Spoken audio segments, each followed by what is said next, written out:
Thank you, Dr. Cutler, for that wonderful introduction, and thank you to Siena College for this incredible honor. I'm thrilled to have the opportunity to spend a few minutes with you. Here's what I remember of my commencement. The excitement of the achievement, the pride of my family and friends, the mixed feelings of leaving a place that had meant so much to me. And here's what I don't remember. A single word that the commencement speaker said. So when I said that I will spend a few minutes with you, I really do mean a few. I want first to thank President Gibson, Provost Madden, the Siena College Board of Trustees, and all faculty and staff for their tireless work this year. It has been a challenging time for all. And of course, I'm really here to congratulate the Siena College class of 2021.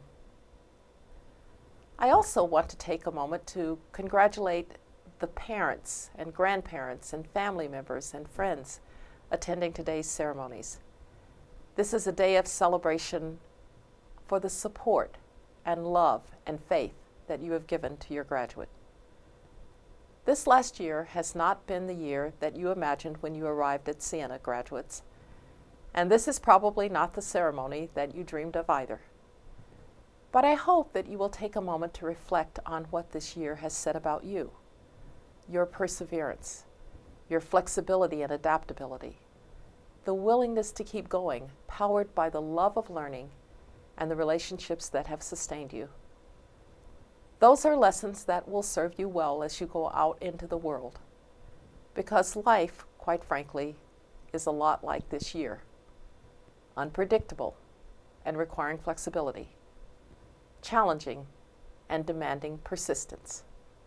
And you always need to keep your dreams and goals solidly in front of you. You will also always need people in your life who will sustain you along the way. You leave this place as members of a very special club. It is one from which you can never be expelled, but which you must never take for granted. The club of educated people. Promise yourself that from this day, you will value that education and remember that it is a privilege, one that many were denied, and one that others won in overcoming obstacles that are unimaginable today. My family story starts with an educated person. Granddaddy Rice was a sharecropper's son in Utah, that would be E-U-T-A-W, I'm not kidding, Alabama. When he was a young man, sometime in 1919 or so, he decided to get book learning in a college. His mother, a freed slave, had taught him to read.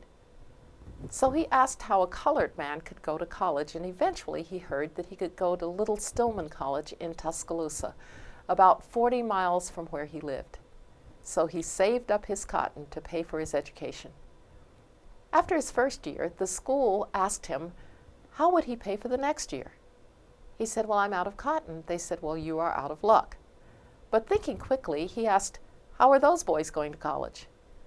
Well, they have what is called a scholarship, and if you wanted to be a Presbyterian minister, you could have a scholarship too. Granddaddy Rice didn't miss a beat. That is exactly what I had in mind, he told the college authorities. And my family has been college educated and Presbyterian ever since. John Wesley Rice Sr. knew that that education would allow him to become someone he couldn't even have imagined in his little hometown. And it did.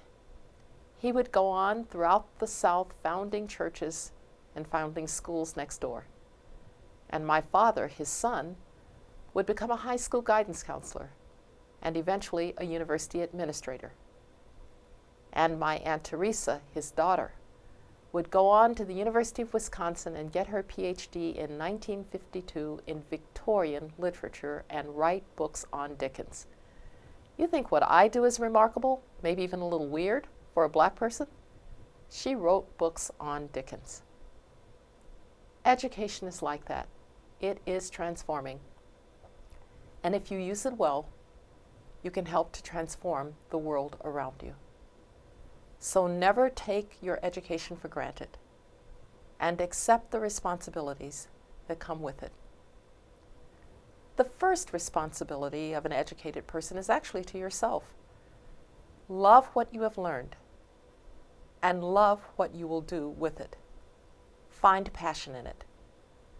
My first passion was to be a great concert pianist. I studied piano from the age of 3, and I just knew that one day I would play Carnegie Hall. But a funny thing happened. I went to the Aspen Music Festival School after my sophomore year, and I met 12-year-olds who could play from sight what it had taken me all year to learn. I thought, I am about to end up teaching 13-year-olds how to murder Beethoven. So I told my parents that I was changing my major. "To what are you changing it, dear?" they asked. "I don't know," I replied. "You don't know what you're going to do with your life," they said. "It is my life," I said.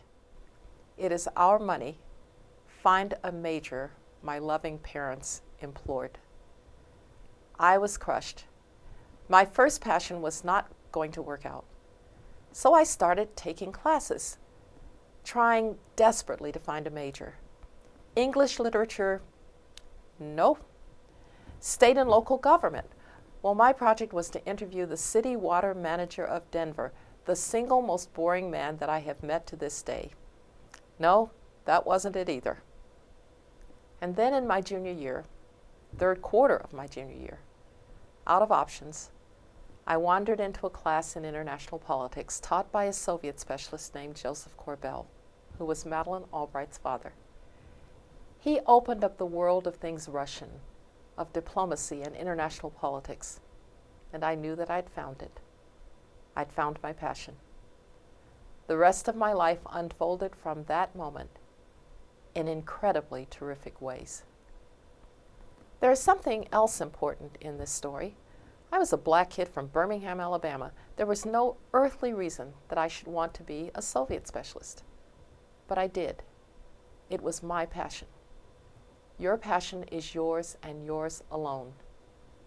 Don't let anyone tell you that you can't have it because of the color of your skin or your gender or any other attribute. When you find it, work harder than anyone else. Have higher expectations of yourself than anyone can have of you, and go for it. The second responsibility is to continue to challenge yourself. We all love to do things that are easy for us. But you will find in your life that overcoming that which is hard is far more fulfilling. Think of it this way. No musician or athlete would ever dream of just practicing that she does well. If you take that attitude with you into life, that you must get better at things that you don't do so well, when you face harder tasks, you will be ready to take them on. The third responsibility is to be optimistic. If you cannot be with your educational privileges, who can? It may seem that the world is a dark and darkening place, but progress has never been made by pessimists. It is easy to read today's headlines and think that we have nothing to show for so many years of human civilization. But of course, the world has become a better place. There is still abject poverty, but many have been lifted out of it. There is still disease, but many are alive today who would not have been decades before. There are innovations that were unimaginable for your grandparents or for your parents as children. But with wisdom, they can make this world a better place. And there is still prejudice, but it is not like it once was. As I stood taking the oath of office to become the 66th Secretary of State, I found myself in front of a portrait of Benjamin Franklin, sworn in by a Jewish woman Supreme Court Justice, the late Ruth Bader Ginsburg. I thought to myself, what would old Ben have thought of this?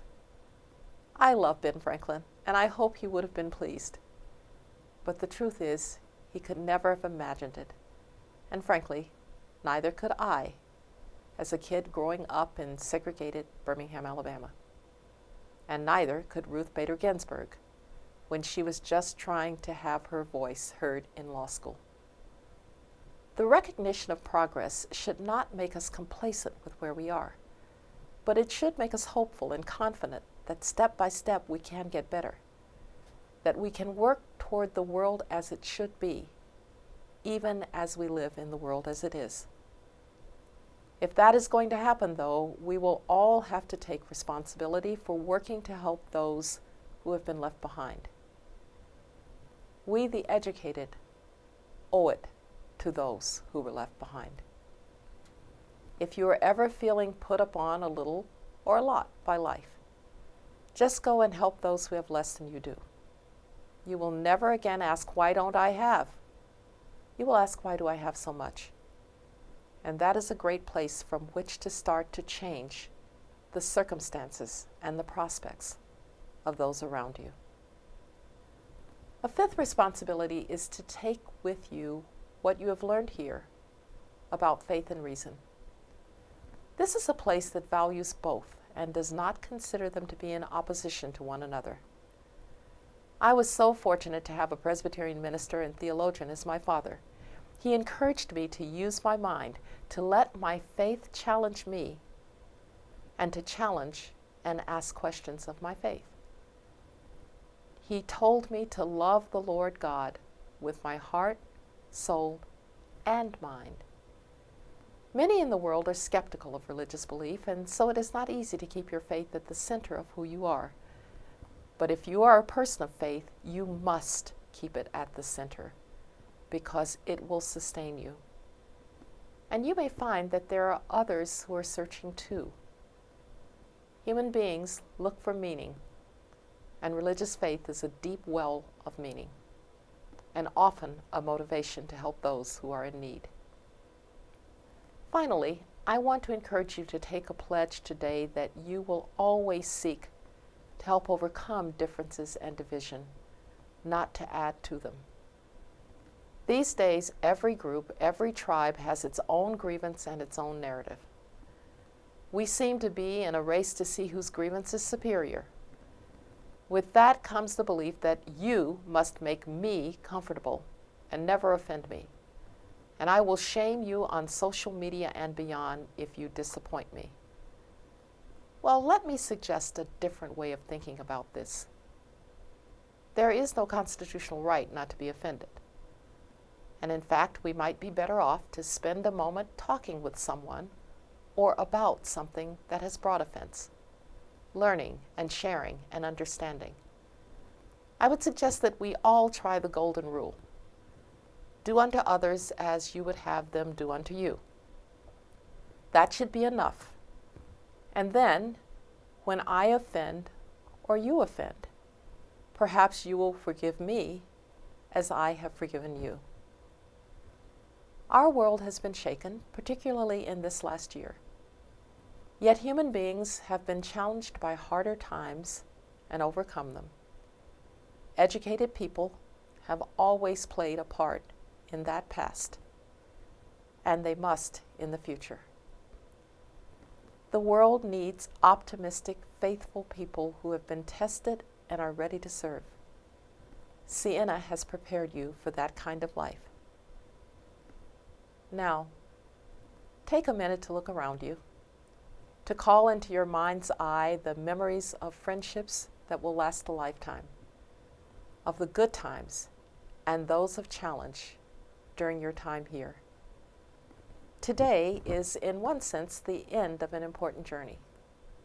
But there is a reason that this day is called Commencement Day, because it is also a beginning. So as you leave this place, always remember why you came. May God bless you today and in all the days to come.